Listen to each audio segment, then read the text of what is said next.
Have you ever been ashamed about your upbringing, where you were from, or who your parents are? Well, I was, so I decided to lie about it when I went to a new school. And it didn't go down well when the truth came out. You'll never believe what I did to keep up the lie. I'm Willow and I'm 14. I can't wait to tell you what happened. So, I was brought up in a children's home. It wasn't so bad. I met some cool kids and we always had plenty of things to play with or do. But when people at school found out, they treated me differently. Most looked at me with pity, like it was a terrible and sad thing to be from a children's home, and some of my classmates bullied me. They'd say that my real parents didn't love me because I'm super annoying, or that I was probably a criminal, as no one had ever taught me right from wrong. But the worst part was that it reminded me I wasn't like them, and I didn't really belong. I didn't know what it was like to live with a family in a house like they did. I shared a dorm with 7 other girls. So when I started a new school, I decided to lie about being from a children's home. I thought, why couldn't I make up my own mom and dad in the house we lived in? Then I could have normal conversations, like about family picnics or Sunday visits to grandparents. Soon, I became friends with a girl called Harper. And because I'd already started lying about my real upbringing, I found it easy to continue. And I loved not having to talk about being from a children's home and answering the same questions. What happened to your parents? What's it like? Are you waiting for your forever home? I tried not to say very much about my parents to Harper, just that they worked a lot. I loved being at Harper's house, although I nearly got caught out when I became so excited that she had her own room. She asked if I didn't, which, of course, I had to say I did, and I just meant that hers was much bigger than mine. But the closer I became to Harper, the harder it was to lie to her about my real circumstances. For one school assignment, we had to write about our family life, and I wrote about the family picnics and Sunday visits to Grandma's I'd fantasized about. Mine was chosen to be read out in front of the class, and Harper said she was so proud of me. I felt terrible. My whole life was a lie. For a long time, I was able to stall Harper by telling her that it's better at her house, as my parents had loads of calls for work, so I always had to be quiet. But then one day, she asked me if everything was okay at home. I said, sure. She wondered if I was ashamed of her, as I'd never invited her around to meet my family. I said, of course I'm not ashamed. She then said how I could tell her anything, as we were best friends. Now what was I going to do? I didn't have any parents or my own home. And then the answer came. One time in the children's home, I overheard 2 of our guardians. Guardians, by the way, means the people who look after us. One called Bella was going away, and the other, Danny, was looking after Bella's house and feeding her cats. I knew where the keys were, and that Danny would be at the children's home all day. I thought I could at least show Harper I had a house. So I grabbed the keys. I would call Harper from there, invite her around. But as soon as I got there, I knew it wouldn't work. There were loads of cats everywhere, and only one bedroom. I cried. I knew I had to tell her the truth, but I just didn't want the pitying looks or her hating me. I hated not being like everyone else and felt so stupid. I left, but I didn't realize at the time that I left my keys to the children's home behind. Well, you'll never guess what happened next.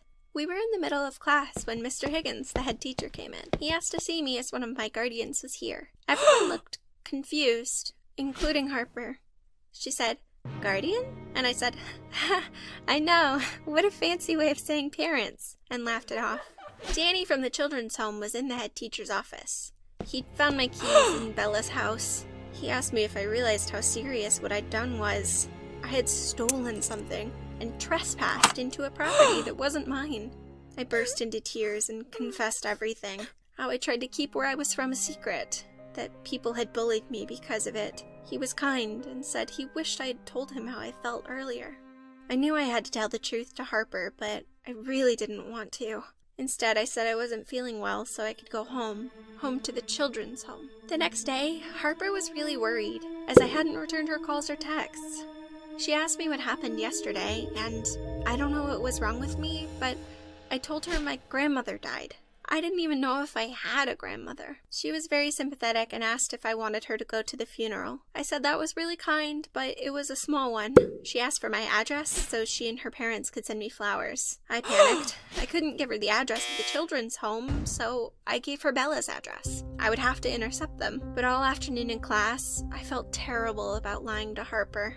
I was practicing reading out my essay about my pretend family when Bella interrupted me. She wanted to see if I was okay. I said sure. She asked if I told Harper yet, and I said sure. She said she was going away for a few days, but if I needed to talk, she'd be available anytime. I thought, result.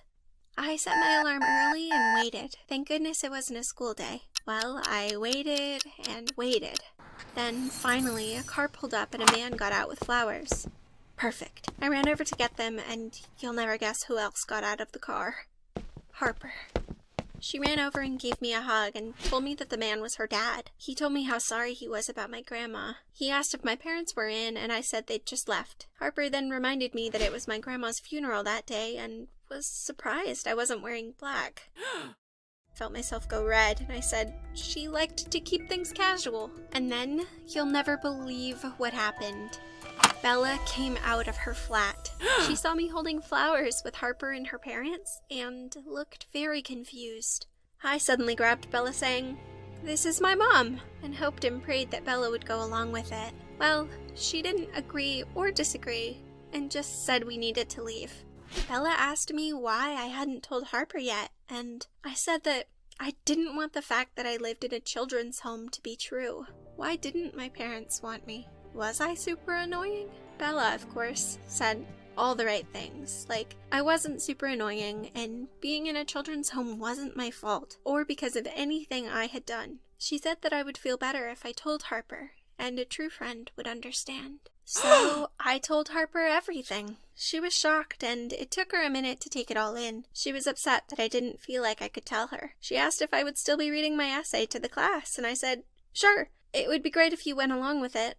Then, to my surprise, she got a little angry. She said that she wouldn't go along with it, that I needed to face up to things, that anyone who thought less of people from children's homes were just dumb anyway, so why did I care? I said she had no idea how I felt, and stormed off. Secretly, though, I knew she was right. The next day, Harper didn't speak to me. Pretty awkward when you sit at the same desk. It was finally my time to do the speech, and as I looked to the class, I could feel my hands shake. I started reading about how my parents loved doing afternoon teas, then I stopped. I could see Harper concerned. Then I scrunched up the essay and threw it. The whole class was shocked. I said that I wasn't going to read it as none of it was true, that I was Willow and I was from a children's home, that I'd never known my parents as they abandoned me as a baby, that I felt like I had loads of brothers and sisters and guardians who really cared about me, that I had to stay there for a while before I could get a forever home as I had behavioral issues, but I was working on them. The teacher choked on their coffee when I said that, and at the end, I couldn't believe it. They clapped. Harper stood up and whistled, and everyone joined in. And guess what? Everybody treated me the same, and Harper was so proud of me. For the first time in ages, I felt like I was proud of my upbringing. After all, you can't choose it, right? And one thing is for sure, I get constant reminders that I'm not the only one who has problems. It's hard not to with 7 in my dorm. Have you ever lied to a friend? How did you keep up the lie? Do let me know in the comments, as I'd love to know.